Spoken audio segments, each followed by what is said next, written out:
मुख्यमंत्री महोदयांचं निवेदन. माननीय अध्यक्ष महोदय, आपल्याला कल्पना आहे की भारताच्या संविधानामध्ये डायरेक्टिव्ह प्रिन्सिपल्स ऑफ स्टेट पॉलिसीमध्ये प्रत्येक राज्याने युनिफॉर्म सिव्हिल कोड तयार करावा अशा प्रकारचे डायरेक्टिव्ह भारताच्या संविधानाने दिलेले आहेत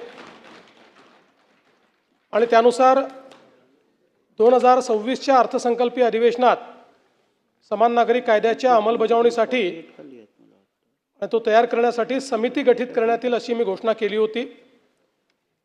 त्या अनुषंगाने राज्य शासनामार्फत सर्वोच्च न्यायालयाच्या निवृत्त न्यायाधीश न्यायमूर्ती श्रीमती रंजना देसाई यांच्या अध्यक्षतेखाली 7 जणांची समिती गठीत करण्यात येत आहे. समितीची रचना खालीलप्रमाणे आहे.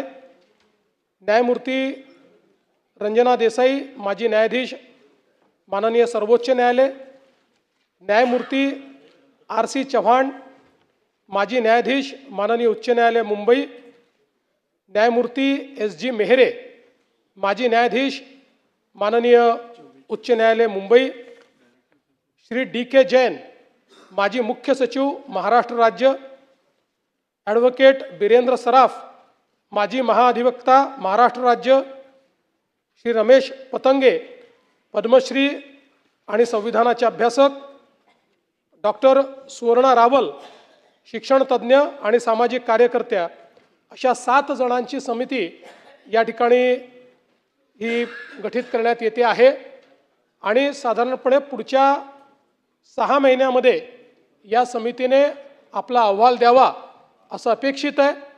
आमचा प्रयत्न असेल की अशा प्रकारचा अहवाल घेऊन आपलं जे नागपूरचं अधिवेशन आहे, शीतकालीन अधिवेशन, या अधिवेशनामध्ये हा कायदा या ठिकाणी दोन्ही सभागृहापुढे आणावा अशा प्रकारचा प्रयत्न आम्ही करणार आहोत.